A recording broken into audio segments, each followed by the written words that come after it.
Okay, so good evening. I'm Melissa Malora, the Public Outreach Coordinator here at the South Jersey Transportation Planning Organization.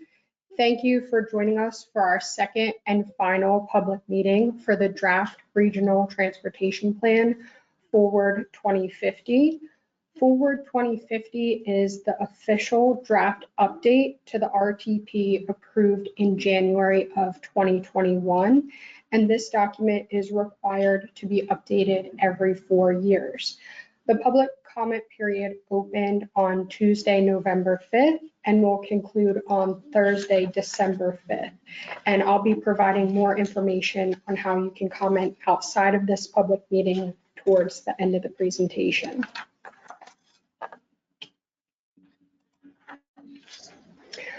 So this meeting is being recorded, and we'll be posting the recording sometime this week to our YouTube channel and the SJTPO website.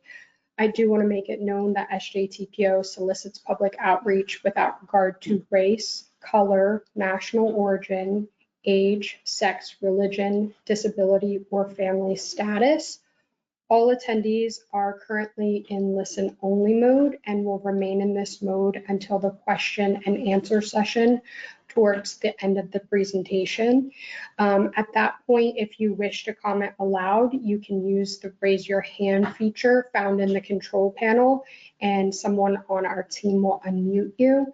If you do not wish to comment aloud or use the raise your hand feature, there is a question box, and that's also found in the control panel, and we'll be monitoring that throughout the entire presentation. I do want to make it known that your control panel may be minimized, so in order to see all of the functionality of the platform, you'll want to use the orange arrow.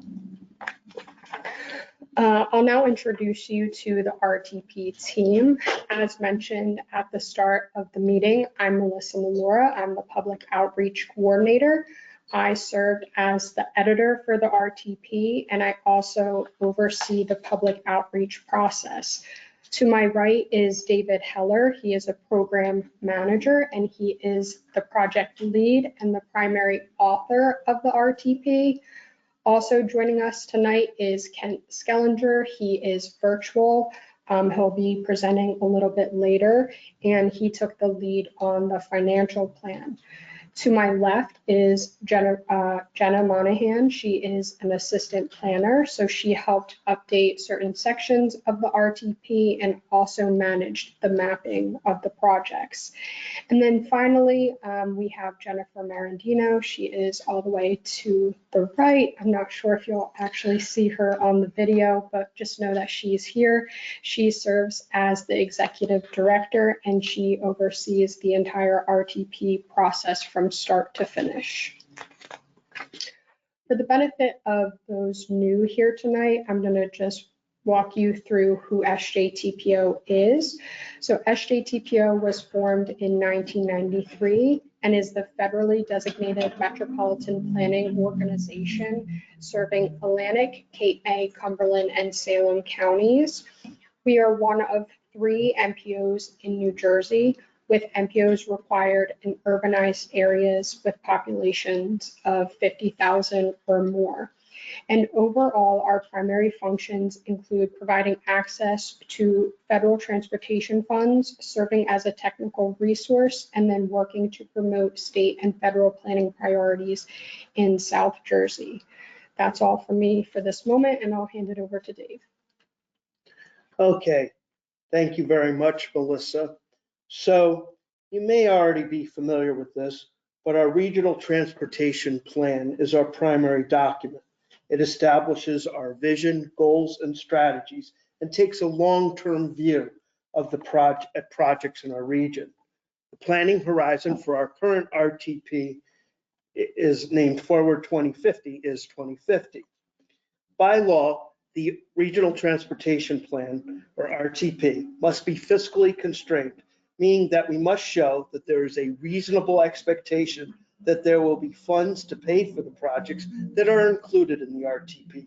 However, in this RTP, we also have a number of unfunded projects, which we will get to in a later slide. In theory, the RTP guides the projects that goes into the TIP, as well as the planning work identified in our Unified Planning Work Program.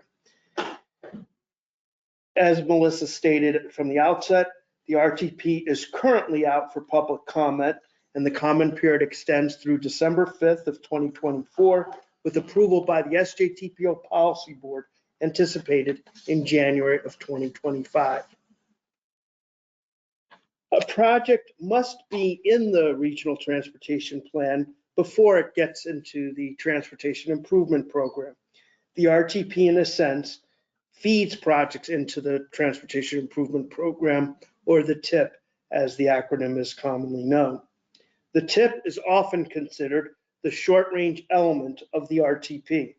So where the RTP looks out on a much longer time horizon, 20 years plus, the TIP looks at a much shorter time horizon, usually 4 to 5 years, at least for the fiscally constrained portion. Once a project gets into the TIP, the funding is pretty much locked in, and there's a strong commitment to the project's implementation.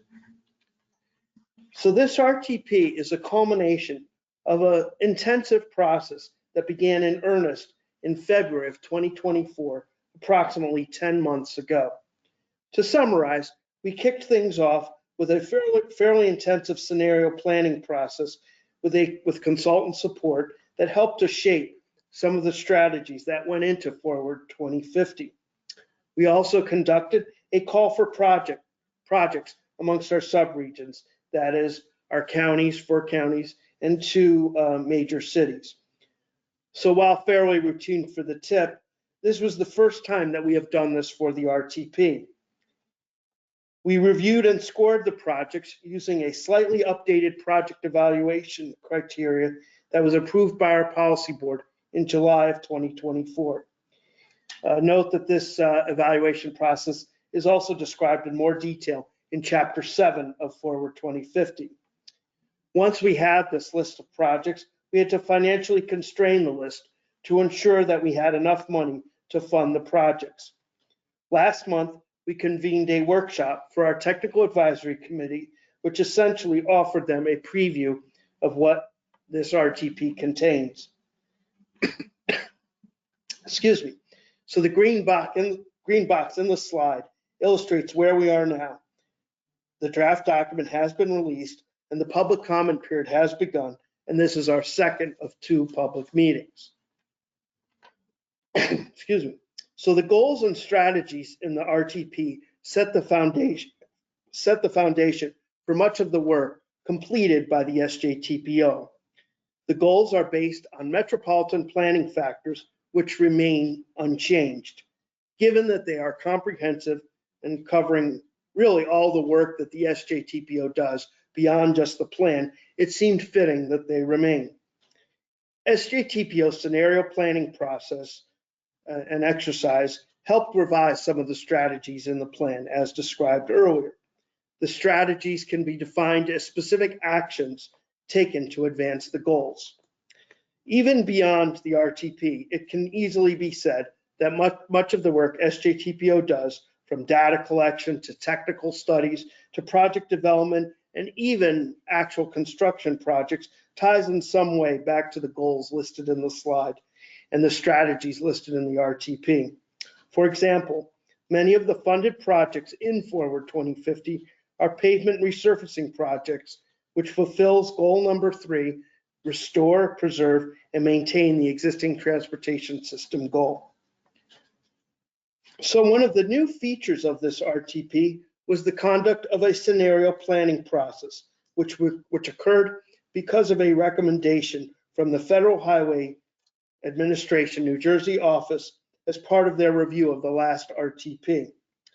So in the context of regional transportation planning, scenario planning can be defined as a strategic process that helps stakeholders and planners envision and evaluate potential futures to better inform decisions and policies. It involves creating and analyzing alternate futures that consider various uncertainties, such as population growth, economic shifts, and environmental changes, just to name a few.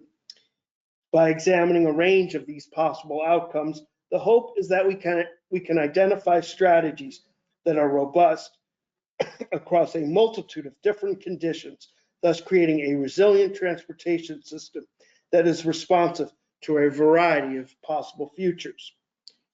So with the help of a consultant, as well as feedback from both a stakeholder advisory group, as well as the technical advisory committee, 4 perspectives were identified as shown in the slide: climate and weather, leisure and entertainment, personal economic opportunity, and quality of life.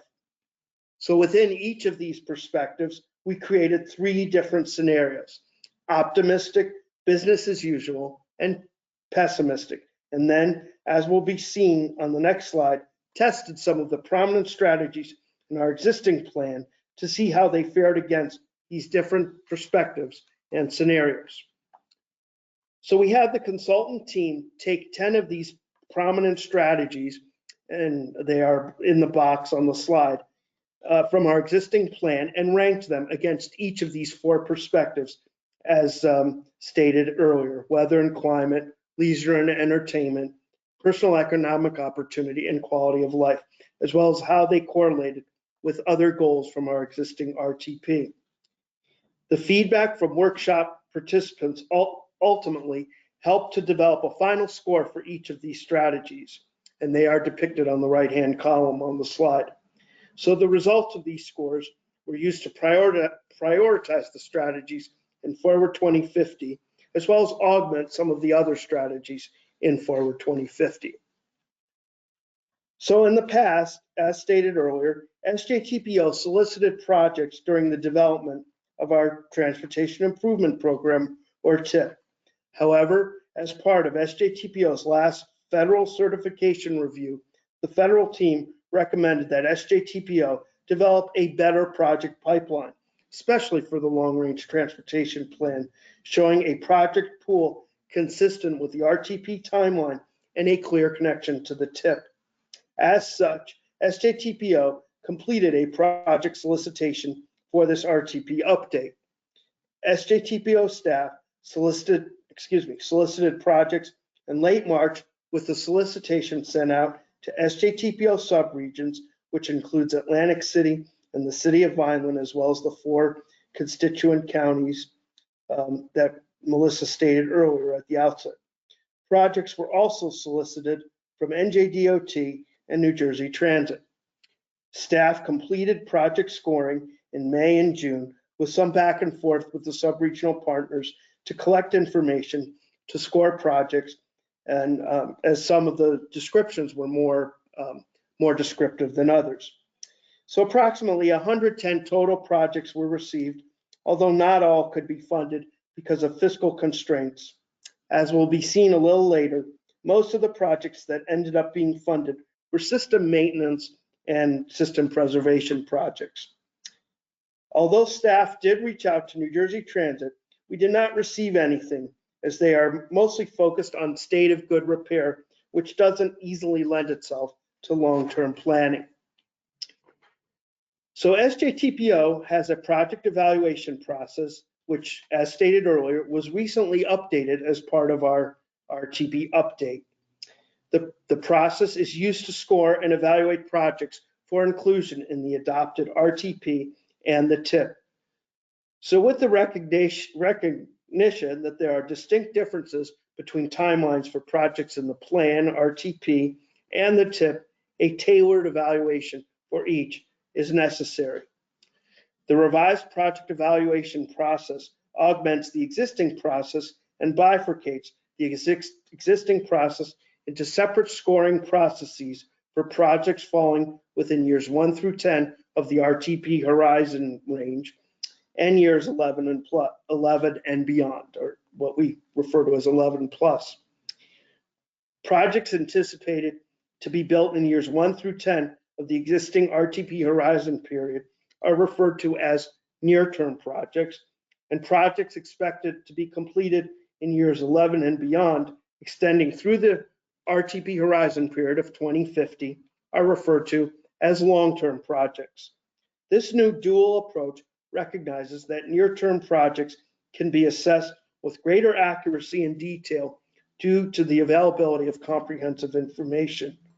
In contrast, long-term projects are evaluated more broadly, focusing on their potential impact and alignment with strategic emphasis areas, given the limited information available. So the slide shows the major components of each of the two project evaluation processes. Chapter 7 in the plan has more details about SJTPO's project solicitation and evaluation process. The table on this slide displays a small sampling of the list of projects and their resulting score. So while the scores do inform the SJTPO staff and stakeholders of each project's priority in the process, I would note that a low score does not automatically exclude a project from future funding, just as a high score does not automatically guarantee a project will get future funding. Whether a project ultimately gets funded depends on a variety of factors, including cost, whether a project is shovel-ready, political will, available funding sources, and other factors. Not displayed here, but there were a few projects which were not scored or received very low scores. This was because of the lack of a project description or specific project location information was not provided. However, as the project moves into years 1 through 10 and presumably becomes further developed, the projects will be reevaluated and rescored. And before moving into other topics, I just wanted to share this map depicting SJTPO's urbanized areas based on the 2020 census, which presents a challenge when funding projects. It was already mentioned that MPOs are required for urbanized areas with over 50,000 people. So the green area on the slide depicts the Atlantic City urbanized area with a population of approximately 295,000. SJTPO receives federal funds for this urbanized area, but you can see from the map that this only takes up a small portion of the SJTPO region. The NJDOT, Department of Transportation, has committed funding to SJTPO to allow projects outside of the Atlantic City urbanized area to advance with federal funds. The other areas are the non-urbanized areas, which, as shown on the slide in orange, is the Vineland urbanized area, displayed as between 50 and 200,000 people. In purple, Salem, Bridgeton, and Hamilton, displayed as between 5,000 and 50,000 people. And in light blue, everything else displayed as less than 5,000. Projects in these areas are funded under different funding programs. Finally, the dark gray on the left of the slide represents the Philadelphia urbanized area, which bleeds into our region, as well as Vineland in the Philadelphia region. SJTPO cannot use its federal suballocation to fund projects in this Philadelphia urbanized area. Now, I will hand it off to Kent Skellinger, who will discuss the financial plan. Thank you. The SJTPO project list must be fiscally constrained. Realistic estimates of available funds were established by examining historical data across each of our 4 principal funds. Once grading was complete, each project was matched to the most suitable fund. Some projects were either not eligible or too large for any of the 4 available programs. While there are various federal and state funding sources for transportation projects, SJTPO has the most discretion over a handful. The primary funding source for the local lead RTP projects is the Surface Transportation Block Grant Program, also known as the STBGP, and it's subdivided into 4 sub-allocations based on the size of the area that they serve, as depicted in the earlier slide. We assumed both the cost of the projects and the funding amounts increased at a rate of 3% per year, the funding rates increasing after 2034. The fiscal constraint process slide. In the current statewide transportation improvement program, STIP, nearly all funding is committed to ongoing projects, leaving limited new funding activities in the first 4 years. After extensive discussion with staff and stakeholders, we developed a spreadsheet decision tool to guide the allocation, ensuring that the top scoring projects receive funding as soon as feasible. Projects were assigned to the appropriate funding source based on their location and region, referring back to SJTPO's urbanized area map shown a few slides earlier. Initially, funding was considered for projects in order from the highest scoring to the lowest. Additional constraints on project selection included readiness for funding, as determined by the applicant's assigned start year. In some cases, available funding was insufficient to fully fund a project. Partial funding was generally not considered for practical reasons. As the plan progresses, the highest scoring unfunded project is always considered first for funding each year. If sufficient funding is available, that project is fully funded. Any remaining amount is then made available to the next highest scoring project. Occasionally, there's not enough funding for the top project, in which case the next highest scoring project may receive funding to ensure that the available funds are used as fully as possible. Beyond insufficient funding, there were numerous additional constraints which made the process challenging, such as no money can be moved between years. A project must be fully funded in a single budget year, and generally no more than one phase, for which RTP projects that's generally construction phase can be funded in a single year. The chart above shows, the chart displayed comes from a spreadsheet in the decision tool described on the previous slide. It's a snippet of the funding sources assumed in Forward 2050. There's less funding available in the near-term years as they've been allocated to projects in the TIP. As mentioned earlier, the main funding source assumed for SJTPO's locally led projects were the 4 STBGP funding pots, as displayed in the table above. Because of cost or SJTPO's lack of discretion over various funds, a good number of projects were designated as unmet needs, with all of the bridge projects falling into this category. As seen on the slide, there are approximately 110 projects that were submitted for consideration. We ultimately were only able to fund 61 projects at approximate cost of $185 million. Now I'll turn the program over to Jenna Monahan. Thank you.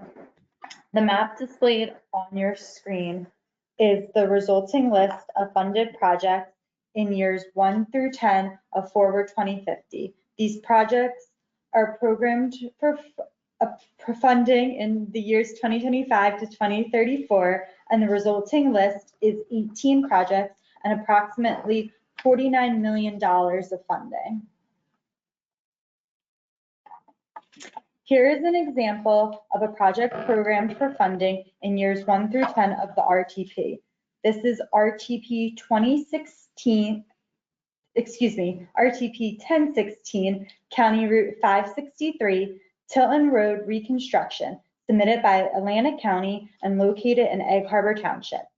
While not indicated on the slide, the project will provide for the pavement and reconstruction for this portion of County Route 563 and a minor widening in front of the Air National Guard entrance to provide a consistent minimum bike lane width of 6 feet.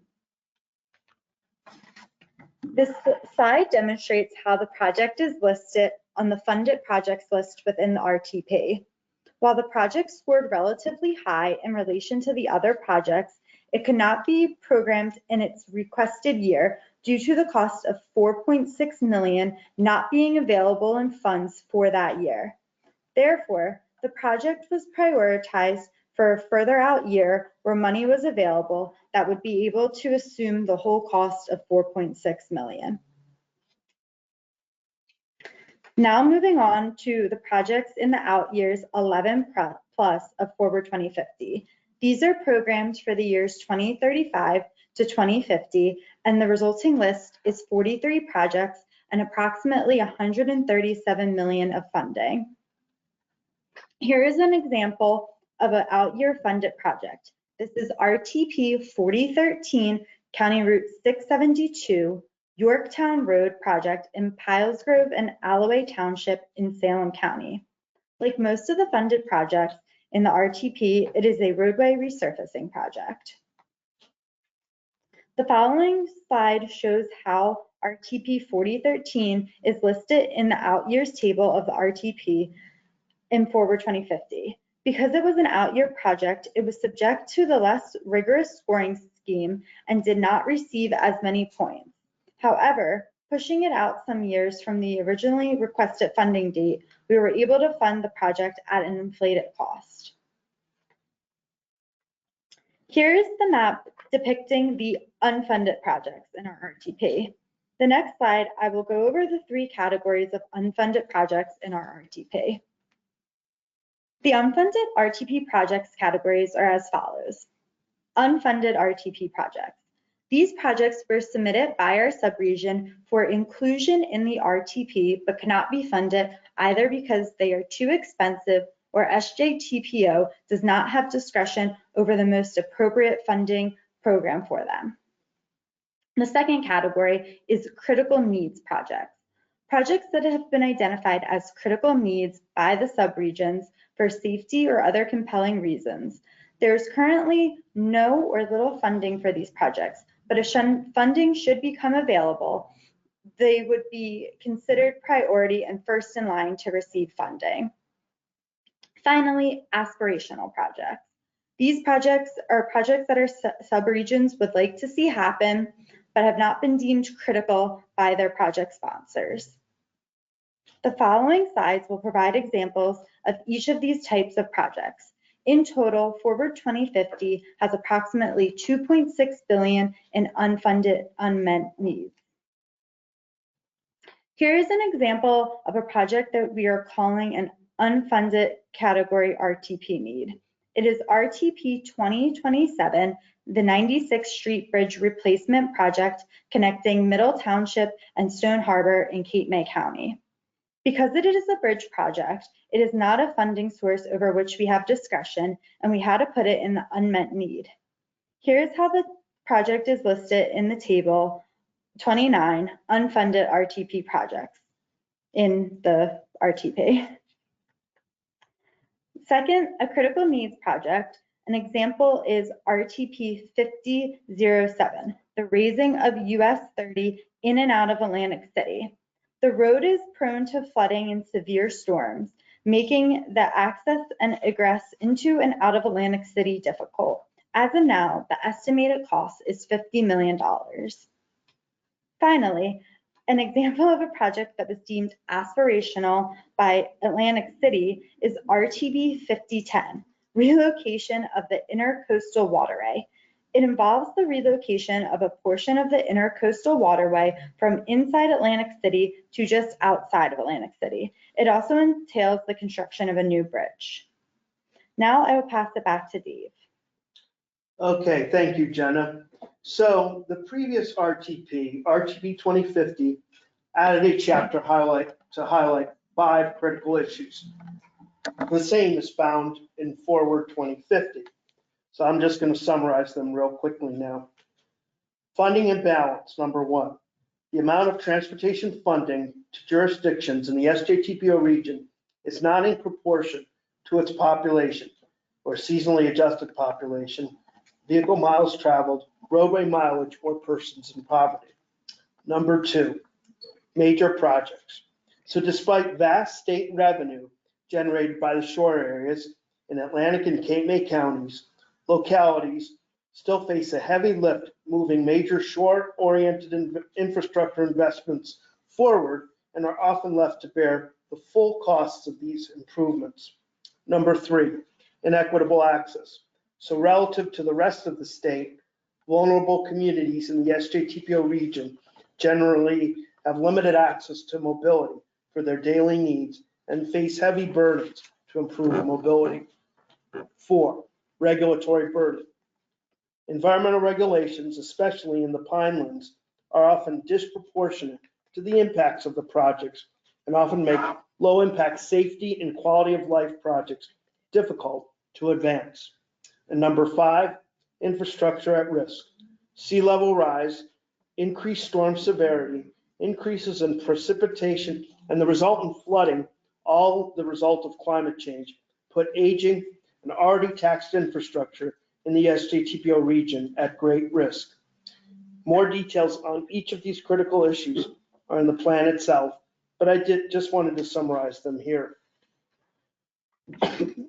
Excuse me. So for these next few slides, I'm just going to touch upon the major appendices that are part of our plan. So because the SJTPO region is a non-attainment for ozone, transportation conformity is required whenever a new tip and/or plan is adopted, or there's a significant amendment to either, as explained earlier. So non-attainment means that the ambient air quality for ozone falls beneath the national ambient air quality standards as set by the US EPA. So the current ozone standards are 70 parts per billion. The SJTPO region cannot exceed these standards, and all future projects and programs in the tip as well as the plan are required to conform. This is done through a complex emissions modeling process that projects future vehicular emissions and compares them against pre-established emissions budgets.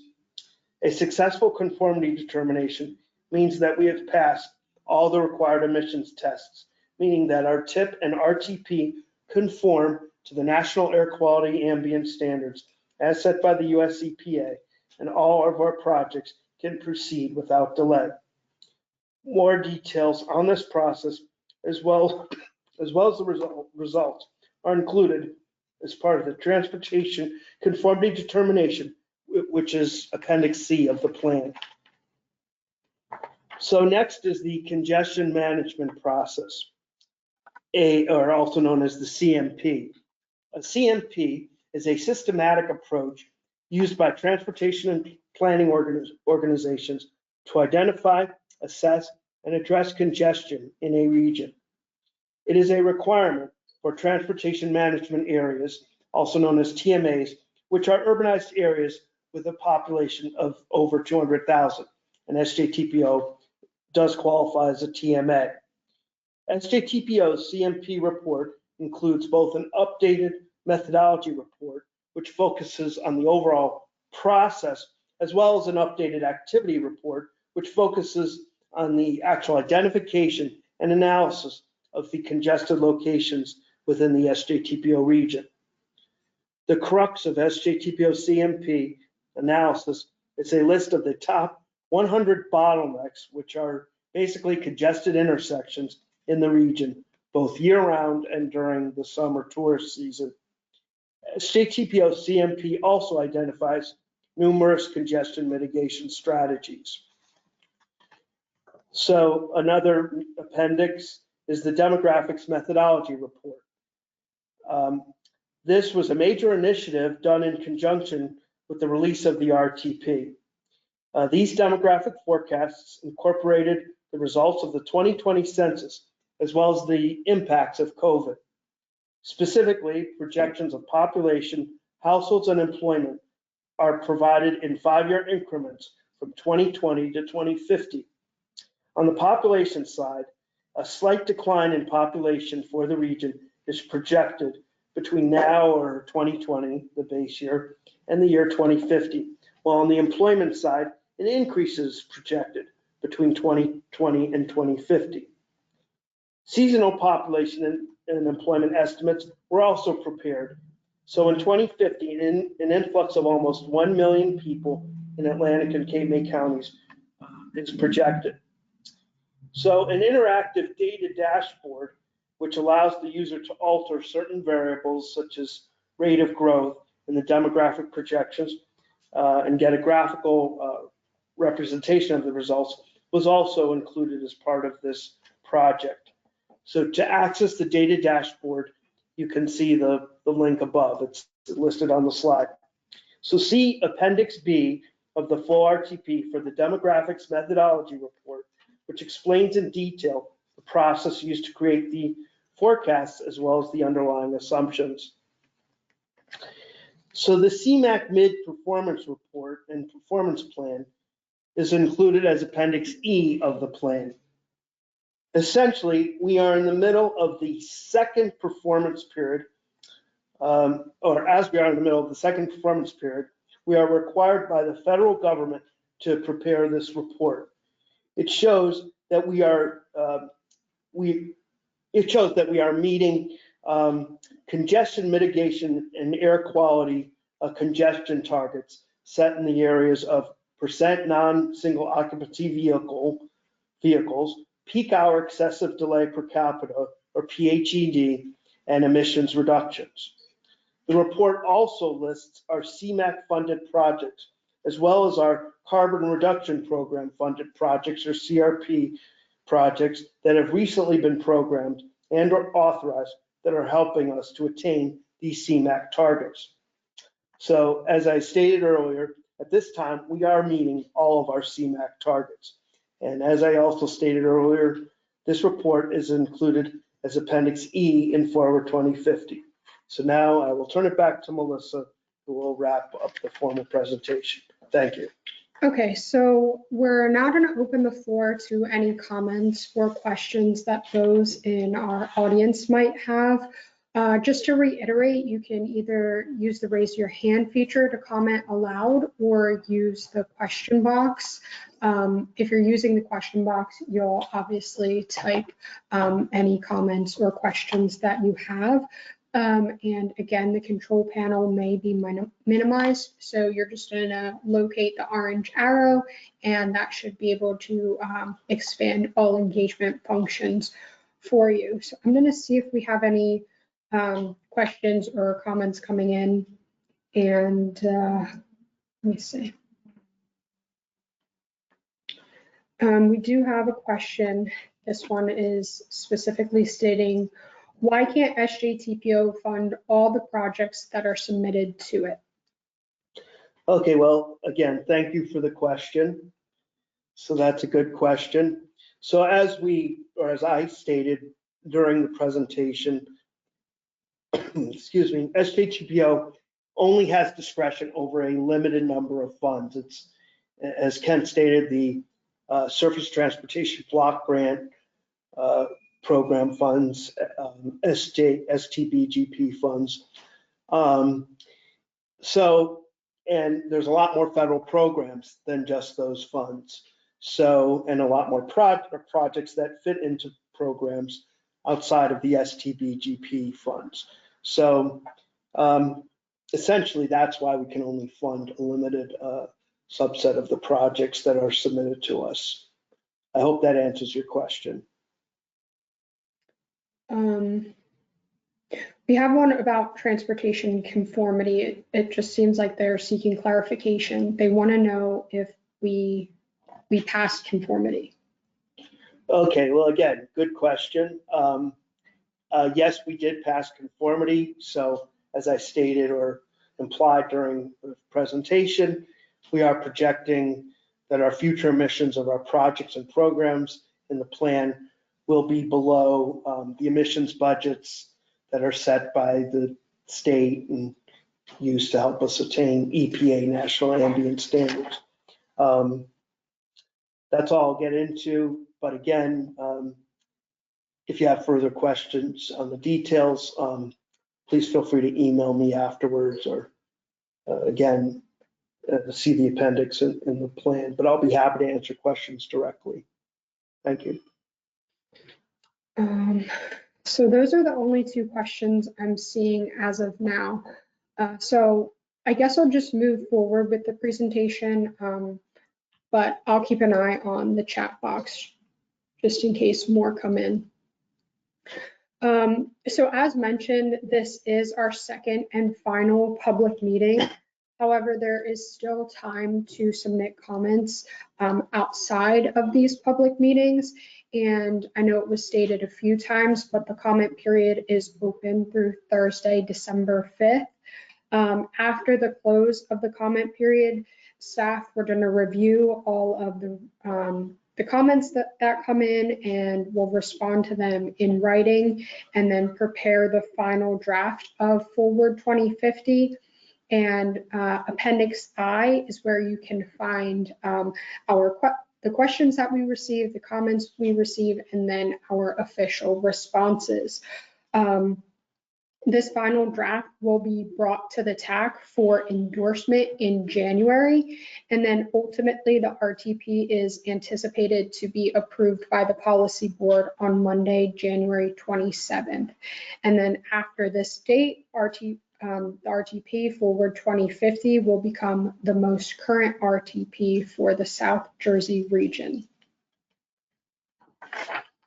This is our final slide, so we'll be potentially wrapping up a little bit early, but nonetheless, the information on this slide is available on the RTP page, and that web link is in the right-hand corner.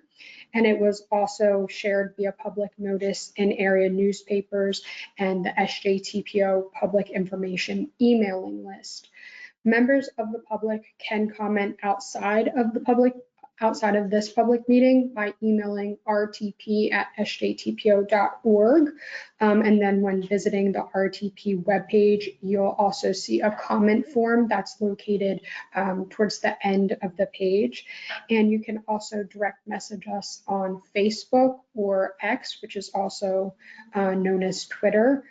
We're also accepting comments through the mail and then fax if either of those options work for you. If you or someone you know wants to view a physical copy of the RTP, you can come here to the SJTPO office, or you can visit the state depository libraries in the region.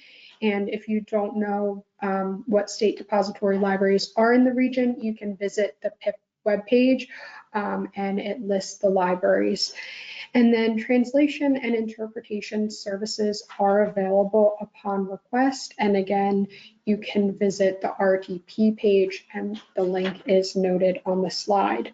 There was a gift card incentive for attendees participating online or virtually.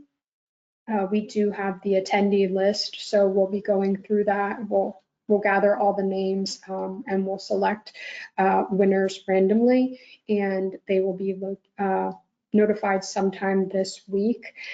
That's pretty much all I have to say, but let me just make sure that we don't have any last minute questions or anyone raising their hands to say something out loud. Ken, I see you unmuted. Did you have anything to say? Nope, just making sure that I was available if there's anything else. Okay, all right, thank you. Okay, so I'm not seeing any last minute questions or concerns. I know we're wrapping up a little bit sooner than anticipated, but I think that's appropriate. We don't want to hold anyone up. Once again, we thank you for joining us, and we greatly appreciate the comments and questions that we received, but we would be more than happy to receive any comments after the public meeting through the end of the comment period. So with that, thank you and have a great rest of your evening. Thank you.